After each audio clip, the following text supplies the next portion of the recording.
ที่ 16 กันยายน 2025 นี้พันเอกปริญญาเอกเวียงไสธรรมสิทธิ์รองหัวหน้ากลุ่มใหญ่การเมืองป้องกันความสงบได้ลงพบปะโอลุ้มครูอาจารย์นายพลตำรวจและน้องนักเรียนป้องกันความสงบชั้นต้นรุ่นที่ 5 อยู่ศูนย์ฝึกอบรมและวิชาเฉพาะสนามม้า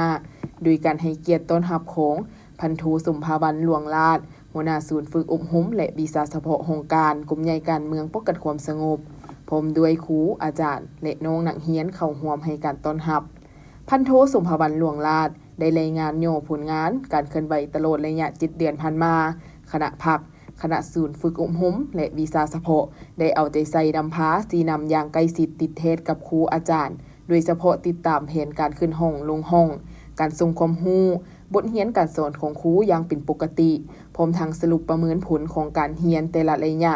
ครูอาจารย์แต่ละสหายมีความห้าวหาญปฏิบัติโมงเวลามีสติสูงเป็นเจ้าการในการถ่ายทอดความรู้วิชาเฉพาะของตนให้นักเรียนพร้อมทั้งสร้างกิจกรรมภายในห้องให้มีความคึกคืนแต่งบทสนกระเกียมขึ้นห้องและเคียงคู่กันในนี้นายและพลตำรวจภายในศูนย์มีความเสียสละตัดสินใจสูงมีความสามัคคีมีความเป็นเจ้าการและรับผิดชอบสูงต่อหน้าที่ของตนและเฮ็ดสำเร็จตามหน้าที่ที่ถึงมอบหมาย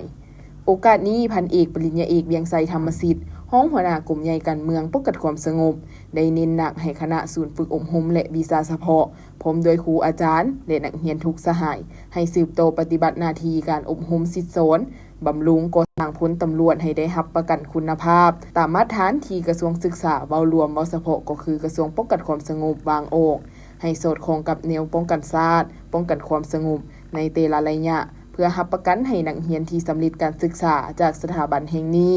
รับประกันได้คุณภาพและประกอบส่วนเข้าในเวียงงานวิชาเฉพาะอยู่กรมกองของตนให้ได้รับมากผลสูงสุด